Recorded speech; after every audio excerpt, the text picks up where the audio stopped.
talk about stuff.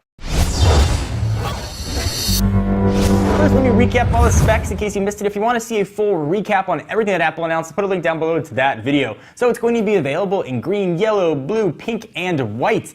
The design has no seams, part lines, or joints at all, which is kind of cool. They got these crazy cases that look like Connect 4 on the back, which is kind of awesome. The cases were designed to be totally around the camera and flash, so you can still see the color that shines through, so you can mix and match and get crazy bright colors. It's made of hard-coated polycarbonate. Makes sense. It's plastic. Inside, it's built with a totally new construction method that uses reinforced steel.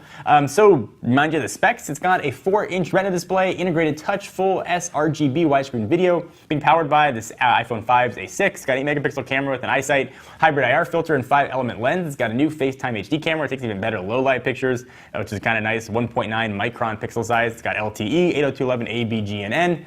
All the colors are going to be available in 16 gig for $99 or 32 for $199 with a 2-year deal, which is kind of awesome. Those cases are $29. The phones are arsenic-free, mercury-free, and Android-free, as Apple like to tell us.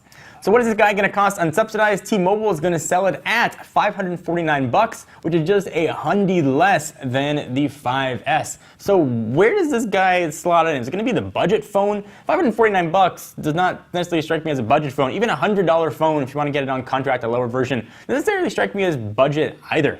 I'm not sure where this phone slots in the lineup. For $100 more, you get the way more powerful 5S with a 64-bit processor, the A7 chip, the M7 for motion graphics, and all kinds of other cool awesomeness in the fingerprint scanning business. I'm not sure who's going to buy the 5C. So I get the argument that it's going to be maybe for developing countries, targeting maybe at teenagers or parents who want to add another line to their phone, don't want to spend that much money. I can understand that, I can appreciate that, and I'm sure they're going to sell a bajillion of them, but I have a hard time seeing the value when the price discrepancy between the higher end model is just so little. Now you can express yourself with the colors. They got crazy bright ones, and you can mix and match the cases and let your personality shine through with your colored phone. But essentially what you're getting is an iPhone 5 with a plastic back.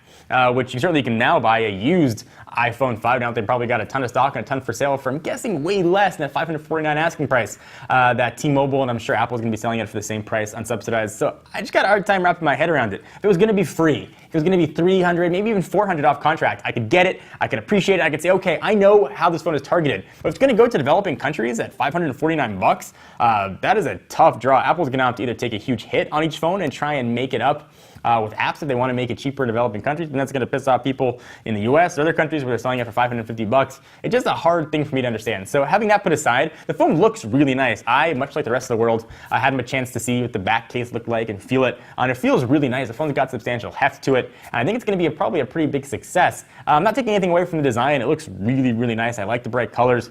I like sort of that no-seam approach. It's got a Retina display. They didn't sacrifice any of the display stuff that Apple's been really good at. I just don't understand who would buy it or why. So let me know. Leave in the comments down below. Tell me why you think the 5C is a good thing to have existing, or tell me why I'm way off base and why you think the 5S is the best one to get, because honestly, I'm kind of curious. And just like you, I just want to talk about it.